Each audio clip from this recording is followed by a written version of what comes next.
ডাকসু নির্বাচনে সবচেয়ে বড় ব্লান্ডারটা ঘটছে গতকাল যমুনা টেলিভিশনের টকশোতে। এক শব্দেই পুরো প্যানেলের 12টা বাজাইছেন ছাত্রদলের এজিএস বা সহসাধারণ সম্পাদক পদপ্রার্থী মায়েদ। প্রশ্নকারীর প্রশ্নের উত্তর না দিয়ে তাকে শিবির ট্যাগ দিয়ে শুধু যে তিনি নিজে সমালোচিত হচ্ছেন তা নয়, সমালোচিত হচ্ছে গোটা ছাত্রদল বিএনপি। লোকজন বলা শুরু করেছে এরা আসলে ক্ষমতায় আসলে আওয়ামী লীগ ছাত্রলীগের মতোই সারা দেশে আবারও জামাত শিবির ট্যাগ দিয়ে হরহামেশাই মানুষ পেটাবে, খুন করবে।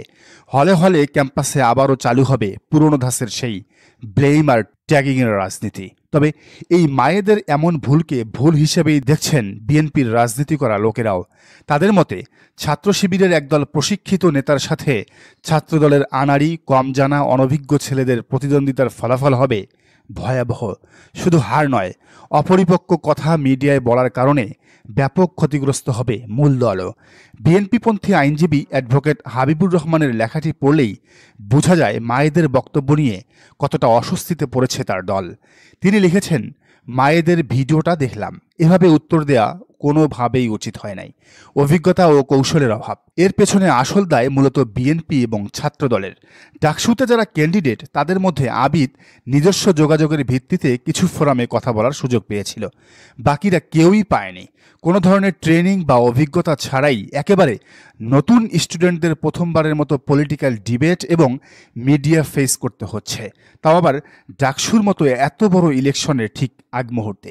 অথচ 1 বছর আগে থেকে আমরা জানতাম পরবর্তী ডাকসু নির্বাচনে রানিং স্টুডেন্টরাই ক্যান্ডিডেট হবে। তাদেরকে গ্রুমিং করা দরকার, প্রশিক্ষিত করা দরকার, তাদের জন্য স্পেস দরকার, মিডিয়ায় তাদের পরিচিতি বাড়ানো দরকার। হাবিব বলেন, আমি নিজ দলের বিভিন্ন ফোরামে অসংখ্যবার বলেছি, অন্য সংগঠনগুলোতে যে লেভেল থেকে নেতৃত্ব দিচ্ছে আমাদেরও ওই লেভেলে সমান্তরাল ফিগার তৈরি করতে হবে। দলের যারা সিনিয়র তারা সাংগঠনিক কাজ করবে এবং তারা গুরুত্বপূর্ণ, কিন্তু এই মুহূর্তে তাদের গুরুত্ব হচ্ছে কোনো কারণে যদি আবার আন্দোলন করতে হয় তাহলে আমাদের এই অভিজ্ঞ ফাইটার লাগবে। কিন্তু ডাকসু বা মিডিয়া মেনটেন করার ক্ষেত্রে ইয়াং ব্লাড দরকার, তরুণদের সামনে আনা দরকার। হাবিব আক্ষেপ করে বলেন, কিন্তু আমরা কি দেখলাম? বিএনপির ভাইস চেয়ারম্যান বা চেয়ারপারসনের উপদেষ্টা গিয়ে অনার্স 4th ইয়ারের স্টুডেন্টদের সাথে তর্ক করছে। আসলে এভাবে টকশো করে অর্জন করার কিছুই নাই, কিন্তু হারানোর অনেক কিছুই আছে, অনেক হারিয়েছেনও। কিন্তু মিডিয়ায় ডাকলেই চেহারা দেখানোর জন্য উৎসুক না হয়ে সংযম পালন করলে ওই জায়গাগুলোতে আবিদ, হামিম, মায়েদরাও সুযোগ পেত। বাকি প্যানেলের মতো ওরাও মিডিয়া বা ডিবেট অভিজ্ঞতা অর্জন করত। এবার শিবিরের প্রশংসা করেন তিনি, বলেন, সাদিক, ফরহাদ, কাদের, বাকের, উমামারা 1 বছর ধরে প্রতিদিন মিডিয়ার ফোকাসে ছিল। ছাত্রদলের ক্যান্ডিডেটদের সেই সুযোগটা হয়নি, কিন্তু আন্দোলনে আবার তাদের ভূমিকা কোনো অংশে কম নয়, বরং অনেকের চেয়ে বেশি। এবার মায়েদের কি বলা উচিত সেটা নিয়েও আলাপ করেন বিএনপির এই বুদ্ধিজীবী। বলেন, মায়েদ বলতে পারত, আপনার প্রশ্নটি শিবিরের ন্যারেটিভের সাথে মিলে যায়। এরপরে কাউন্টার কোয়েশ্চেন করতে পারত, আপনাকে কে বলেছে ছাত্রদল 90-এর পরে ডাকসু বন্ধ করেছে? এই তথ্যের ভিত্তি কি? বিএনপি যখন ক্ষমতায় ছিল না তখন কেন ডাকসু হয়নি? পাল্টা প্রশ্ন করলে খেই হারিয়ে ফেলতো, যেহেতু এগুলো জাস্ট অপিনিয়ন কারো পক্ষে সহজে প্রমাণ করা সম্ভব নয়। কিন্তু একজন শিক্ষার্থীকে কোনো এভিডেন্স বা প্রমাণ ছাড়া সরাসরি একটা রাজনৈতিক দলের সাথে যুক্ত করা কোনোভাবেই ঠিক হয়নি, মানে শিবির বলা ঠিক হয়নি। মাঝে হাবিব শাহবাগের বিষয়টি টেনেছেন, এরপর তিনি লিখেছেন, মায়েদ ওই শিক্ষার্থীর লিডিং প্রশ্নের উত্তর ধীরে সুস্থে দিতে পারত। এ ধরনের প্রশ্ন করাই হয় ট্রাপে ফেলার জন্য। মায়েদ জিজ্ঞেস করতে পারত, কি দেখে মনে হয়েছে ছাত্রদল ছাত্রলীগের কালচার ফিরিয়ে আনবে? আচ্ছা, ছাত্রদলের বিরুদ্ধে গত 1 বছরে ক্যাম্পাসে কোনো অভিযোগ এসেছে কিনা যার ভিত্তিতে এমন ধারণা করা যায়? ওই শিক্ষার্থী যেভাবে ছাত্রদলকে প্রশ্ন করেছে, ছাত্রদলও শিবিরকে জিজ্ঞেস করতে পারত, ডাকসুতে জিতলেও কি আপনারা রক কাটবেন? নারীদের গালাগালি করা কি চালিয়ে যাবেন? বাকছাসকেও জিজ্ঞেস করতে পারে, ডাকসুতে জিতলে কি আপনারা ক্যাম্পাসেও আসবেন নাকি সচিবালয়ে থাকবেন?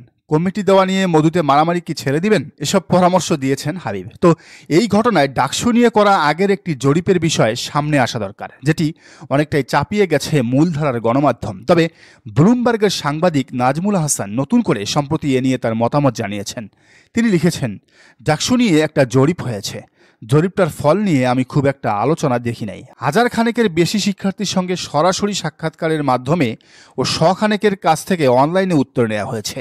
ফেব্রুয়ারিতে করা হয়েছে জরিপ, ফলে খুব রিসেন্ট। ফলাফল হলো শিবির পাবে 21%, ছাত্রদল 7% আর বৈষম্য বিরোধীরা 26%। তবে এই এদের বাইরেও বিপুল সংখ্যক শিক্ষার্থী রয়ে গেছে। যেমন এদের কাউকেই ভোট দিতে চান না এমন শিক্ষার্থী আছেন 14%, এখনো জানেন না এমন আছেন 5%, উত্তর দিতে চান না এমন আছেন 20%। নাজমুল বলেন, আমি কিছুটা বিস্মিত যে বাম দলগুলোর তালিকা এখানে আসেনি। তবে যেই 39% ভোটার এখনো সিদ্ধান্তহীন বা এই 3 সংগঠনের বাইরে, তাদের ভোট কারা পাবেন সেটাই হলো প্রশ্ন। বৈষম্য বিরোধী ছাত্র আন্দোলন ভেঙে গেল, পাশাপাশি এনসিপির ছাত্র সংগঠন হিসেবে একটি দল আসলো, ফলে তাদের 26% ভোট আসলে থাকবে না। আহসান এবার বলেন, তাহলে কি শিবির আসবে ডাকসুতে? কোনো মোর্চা বা জোট না হলে হয়তো সেটাই হবে নিয়তি।